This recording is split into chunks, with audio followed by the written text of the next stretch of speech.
The views and opinions expressed on any program are those of the producers and/or the persons appearing on the program and do not necessarily reflect the views and opinions of FRC Media, Bristol Community College, or the City of Fall River.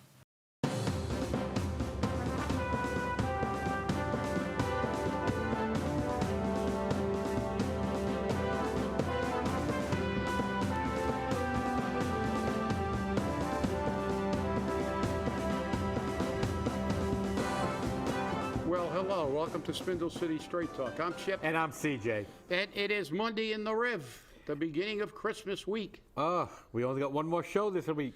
That's right, one more show. We won't be here Friday. We'll be out delivering presents to the government center. Yeah, the presidents go away. Yeah, so it is Monday in the Riv. We've had a busy week, and we've got all kinds of new news and stuff that we should have brought up last week, which I definitely feel is important. Well, let's do that first. That way well, we catch up. I read an article in the paper about a dentist who bought the old Aetna building up on South Main Street, and he's got a $400,000 grant coming in from the state to offset some of his costs.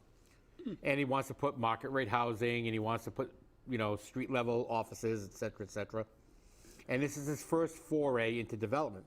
And of course, Bristol County Economic Development Consultants is working with him. Of course. And it came out in the article that BCEDC. Well, whatever. The letter thing. That letter gets paid a fee by the proposer or the developer.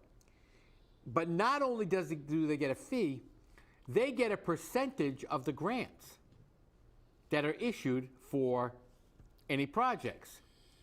Now, my question then becomes, and I'm not saying they're doing this, but my question then becomes, when they get a TIF, because Ken Fiola represents every TIF I've seen, when they get a TIF, do they get a percentage of the TIF? Well, I have to question whether it's even legal to get a percentage off the top of virtually everything involved in this. Number one, he's involved with TIFs, conflict of interest, getting a percentage from something that's you're getting fundamentally your government money. And then you're taking a cut. That money normally is earmarked specifically for that reason. I remember when we get bonds and everything, they're always talking about you can only use it for what it was designed to be used for. And I don't think paying somebody's cut that should be a normal business expense. There's a lot of questions, and of course, look, the reality is that Fiola's got he's like an octopus now. He's got so many, he doesn't have enough fingers on two hands to get into everything he's involved in. Right. So he's got a virtual monopoly on all of these things. And so it begs the question, we need deeper research, and that's going to segue us into something that I want to talk about later on. That's here. But I mean, there's some serious issues. Look, the bottom line is what we see here is the rich getting richer and the poor getting poorer. Yeah. In Fall River, your business is good. Inflation is not bothering the people that are making giant money. Inflation hurts the poor. Inflation hurts the average people in the city of Fall River because the average person is not wealthy. And so this just goes to show this ongoing thing. And I don't know if I think we have to look into this. We have to look into the legalities of this stuff. And the other thing is he gets $400,000+ from Community Development Block Grant for his economic development work with, I guess, RDA. Now, does businesses that come up through the RDA, does he also get a fee that he charges them? And does he also take a percentage of any grants or whatever he may get them?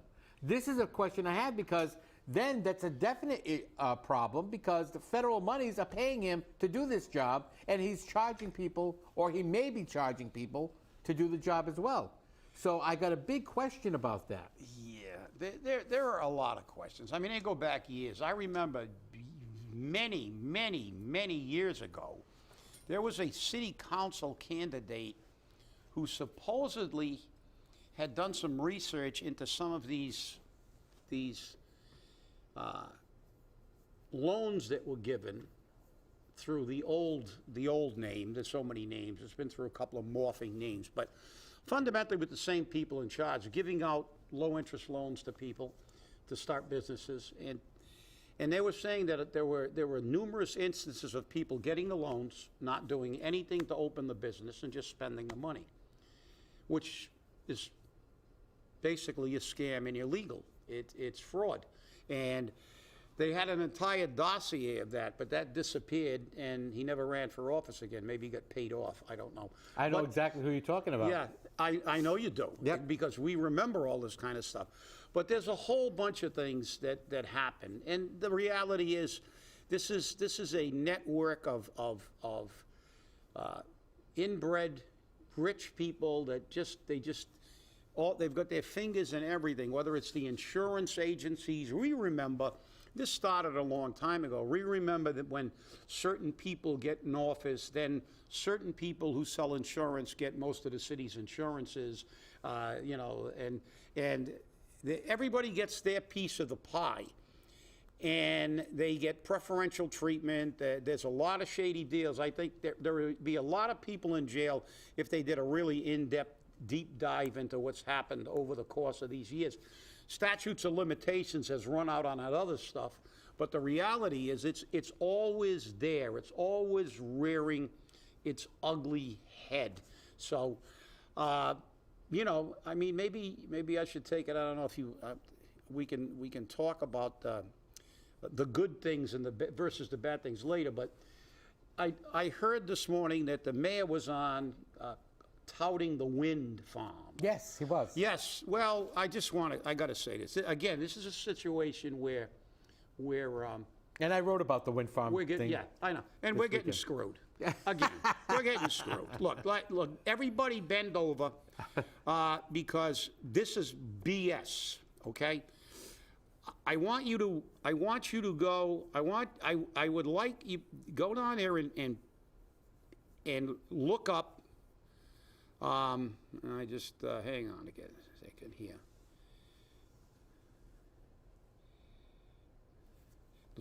There is a documentary, and now I have to pull it up again because I just screwed it up. I hate this phone. My fat fingers don't work on this phone. Well, there's a documentary on wind energy, and I will give you the synopsis as I go back in and try to find it again. But basically, listen, wind energy is one of the biggest hoaxes ever perpetrated. Total wind energy, and this deal is one of the biggest hoaxes ever perpetrated on people. And I'm going to tell you what I have learned, and please feel free. Okay, I got it back. It is called Blown Away. The People versus Wind Power. The American wind farm started spinning in New Hampshire back in 1980. The most powerful supporters of so-called green energy have successfully I'm trying to shut it off. Okay. Well, the bottom line is this is what they say in this Blown Away People versus Wind Power, and it's true. This is a big scam for rich people to get richer and poor people basically to get screwed. And you're going to pay more in the long run anyway. This cheap wind energy is crap. Wind energy is crap. We saw what happened in Texas. We see what happens in green California where they have brownouts. They have to shut the power off. It's a total unmitigated disaster. But what I found about this was really eye-opening is they have a rule. And it's called the Starbucks rule. Can I get a coffee with that? I'm glad you asked that question, because the Starbucks rule is you never build a wind farm within 30 miles of a Starbucks restaurant. And the reason that is that people who go to Starbucks are normally more affluent because they're going to pay double for all that designer coffee that they spend. So never build a wind farm. And then they bring out all these amazing things, like when Teddy Kennedy was pushing wind, but when they wanted to put it near his area of the Cape, he used every political leverage tool to make sure it was nowhere near where he lived. Correct. So I can guarantee you, and the other thing is it's really important, and this is and it's documented. They'll give you the proof in the documentary. By all means, do not take my word for this. Go and look at the documentary. Poor, desperate, money-starved communities Fall River. are the people who get wind Fall River. farms. They're noisy, they're inefficient, and they will ultimately jack up the price of electricity to far more than make up for this. And they make hundreds of millions of dollars. So I will bet you that if we get wind, when we will, because they'll sell you this big giant bill of goods and you're not going to do your homework, and we're going to get it, and then you're going to be paying more in the long run anyway. They're going to make money on both ends. They're going to make money bringing it in, building it, and then they're going to jack up the prices in the electric companies. So, and they're inefficient. But the reality is, I will bet anybody that wants to bet that there are no wind farms anywhere near the backyard of Auchincloss, Markey, or any other of the rich elitists that you stick in Congress and in the Senate. That it's not going to happen. You're not going to see a wind farm in the backyards in Newton. You're not going to see a wind farm anywhere near any rich area, because that's just the way it is. And it's historically, if you go out throughout this country, if you look at where wind farms are, they're in poor, devastated economically cities. And of course, our man never does any homework. He doesn't know anything about health care. He just says, oh yeah, we're going to save money. They don't look at the thing. They don't care if it's coming out of the employee's pocket. He didn't even realize that you couldn't just stick everybody in the cheapest crappy plan in the GIC. That's the way he thought he was going to save money. When he found that out, he had to switch. He doesn't do his homework. Everybody's touting this. This is the panacea. This is, again, the cure to all Fall River's economic woes, that the rich are going to get richer, and the average person, just like we're going to do when we get the debt override, now we're looking at the diamond debt override, which we'll talk about, I'm sure, we're going to get screwed again. And they're going to try to sell it to you like they're doing you a favor. So listen, if you're going to urinate on my head, don't try to convince me it's raining. It's not a tornado, so. Or a tsunami. But by all means, please go look at that documentary. Well, I'll tell you. As you know, I wrote about that over the weekend. I know you did. And one of the things that I found out is that Mayflower Wind, which is the one that's going to base itself out of Fall River, or they have an office here in Fall River, in the old Travelers building, which is now owned by Bristol Corporation, Bristol Realty or whatever, the Caram Realty Group. They've got an office there, and they got the contract 400 megawatts. Again, Fall River gets the crap end of the stick there. Yeah, but they still get their little piece. Yes, they do. We got the 400 megawatt one, and he's leased 6 acres of land from Borden Remington for the dock access. Now, here's what's supposed to happen. Construction, Fall River is going to serve as a construction hub, and Somerset's going to serve as the transmission hub, which means all the construction stuff is supposed to come out of Fall River's docks, like the turbines and the propellers and et cetera, et cetera, et cetera. And all of that's supposed to come out of there, and all the transmission lines are supposed to connect over in Somerset at a conversion station that ties into National Grid. Now, my big question is, how much in tax breaks did they get? besides the wind power tax breaks, how much are they getting tax breaks? I'm sure, and by Now, they turned around and they said that Fall River is a good choice because Fall River has in its grasp, they have a wind energy program over here at BCC, which is true. They have Diamond, and they have other training programs available. I don't know what other training programs are available for that, and I don't know how much Diamond does in the sense of wind energy. I do know they have electricians, so they're going to need electricians for this project. So that may be where they're coming from. But this is high danger filled jobs. You're out at sea building a turbine underwater.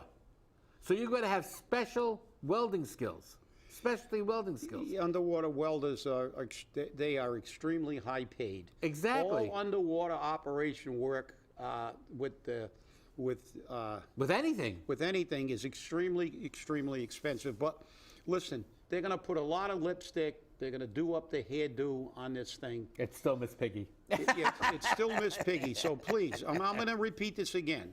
Blown Away, The People versus Wind Power. Please look at that documentary. Look, I'm not saying that wind power shouldn't exist, but the reality is, let's call it. Let's be truthful to the people. Let's be truthful. They're noisy. They're dangerous. They're dangerous in the construction phase. They kill birds. They do all kinds of things. And they're not that effective. You look at where they've been used. Look what happened in Texas. They froze up. They lost power. It can't be the only source of electricity. These Pollyannish, delusionary tales they spin you about this being, that's it, we're going green, and the world is coming to an end, and this is a beautiful place. Fall River, they're coming to Fall River because Fall River's got so much to offer. That's why our economy is so great. Yep. That's why everybody in this city has an average income of $165,000. That's right. That's like right. they do in Newton. I mean, wake up. You know? I mean, don't, at least call it the way it is. Don't try to sell everybody a bill of goods. You're trying, you're selling a pink elephant. And the thing is, these things are not great. Is it the only thing? Are we that desperate? The answer to that is unfortunately yes. Yep.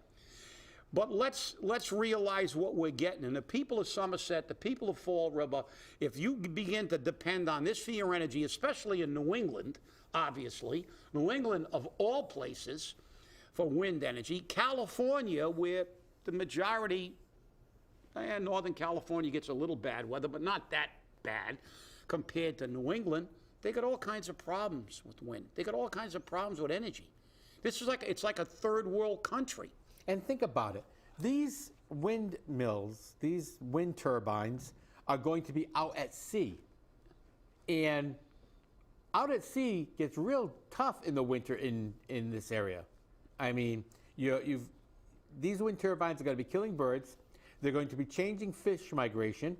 They're going to be freezing over with, I mean, granted, salt water takes a lot to freeze, but it's a high probability that these will get damaged or something with the it doesn't weather. have to freeze the entire thing. Just Right. Just enough to aggravate. Yeah, and as you said, the other con is, it's going to bring money, it's going to bring money to the rich people, and that's what it says on the documentary. You don't build it the Starbucks rule. You don't build it anywhere near the Right. Starbucks clients. People with money, and it showed Bill Gates actually during this thing is one of the people that's involved with these things. All these billionaires are involved. And where was that office again that these guys have got in Fall River? Who owns that? Karen. Oh, I think I've heard that name before. I've heard that name before, too. Yeah, I've heard that. That's one of the more well-to-do operations in the city of Fall River.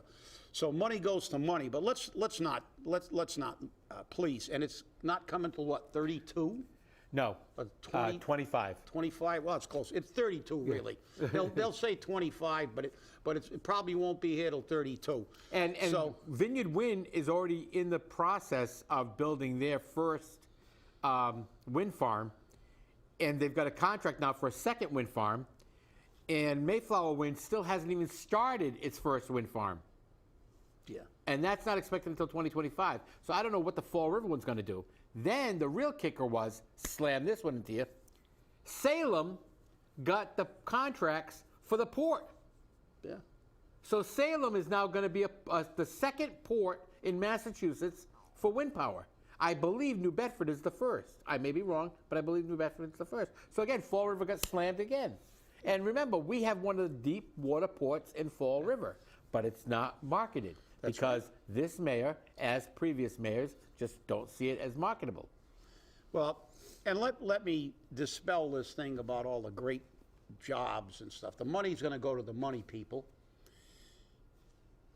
Believe me, if you're an individual with the skills to work out in the ocean, dive, doing underwater, and I know that because I dove around the Big Mamie because we had to volunteer the dive team to go up and bring up those electrodes because it would have bankrupted them to pay for divers to come down and pull that up because of the money they made. And no, let alone doing actual work underwater. We don't have any of those people in Fall River. We don't have anybody qualified to do that. These people are going to be coming in from other areas to do this work, and they're going to get mega money, because if we did have someone from Fall River with those skills, they don't live in Fall River anymore. That's true. I can guarantee you with that. So if you think that we're going to get a whole bunch of people employed with wind farms, you're crazy. Are we going to get Fall River people that are going to make a lot of money? Absolutely. But it's not going to be you. And everything they get is going to be short term. Remember, this is just look at the documentary. Don't take my word for it. Just look at it. It's ruined some of the most pristine areas in the United States, this stuff. And it's just, look, do you have to have it? Maybe we do. But it can't be the sole source of energy. It should not be placed in a lot of areas that they are being placed, because it gets down to the rich cities do not want this stuff. You don't see Newton and Wellesley and all those rich towns down the Cape running around looking for wind energy and to build these things, because they don't want these things near them. Well, it's interesting that you say that, because, as you said, Kennedy did everything possible to prevent it from going into Hyannis. Into Hyannis. And where's that? That's the Martha's Vineyard. Yep. In the Bay Crew, Area. yeah. Okay? And guess what? Now that he's dead, Yep. they're in there. Yeah. That's why it's called Vineyard Wind. Yep. They're there. Yeah. So, and again, these kill birds. They change migration habits of fish. It's going to cause some problems. And they keep saying, well, the fishing industry and wind energy can coexist. Well, maybe they can. I don't know. It's going to be interesting to see. Not really. Look, it is what it is. But look, again, touting things like look what I'm bringing to Fall River. Wind energy's been on this plate while he was still wandering around the halls of Durfee High School. Yep. So speaking of Durfee High School, another segue. I guess he was on the radio saying that there are people, quote unquote, not naming, who are always talking about the negative things. How about the positive things? Okay, I'm going to give you mine and you can weigh in. Well, tell us. We keep telling you, be transparent. Why aren't you publicizing all the positive things? Has our level of education gone up so much that it's noteworthy? What are we doing? What kind of programs have you initiated throughout anywhere in the city, whether it's gang violence, anything? We don't hear anything positive. And if we do, we'll say it. But do you think it's fair to the people of Fall River to try to hide and not be transparent about major issues like crime, graffiti, things like this that are happening in the city? Is that what you're saying? That we should all behave like the school department does? Cover up everything, like you did for Malone. Allowed him to abuse people, violate laws, sexually harass people, discriminate against people by their age. Demean people. Demean people. That was terrible. With disabilities, and cover it up. To this day, we have never seen that report. without redactions. Nope. We've seen some redactions. So this is the way you think it's okay to be a mayor, to cover up everything and pretend that this is Disney World. And that's what it is. It's Disney World, because this is, that we pretend that everything is fine. Eddie Lambert said there were no gangs in Fall River.